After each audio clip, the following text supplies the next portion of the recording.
రీసెంట్గా డిఎస్పి గారు మైత్రి movies ప్రొడ్యూసర్స్పై fire అయ్యారు డైరెక్ట్ స్టేజ్ మీద.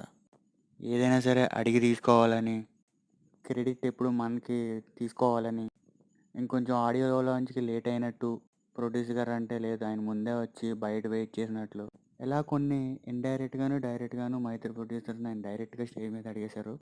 సో మ్యాటర్ ఏంటంటే అందరికీ తెలిసిందే, పుష్ప 2 బీజీబీ వర్క్ తమన్ గారితో చేస్తున్నారు అండ్ వేరే మ్యూజిక్ డైరెక్టర్ కూడా చేస్తున్నారు.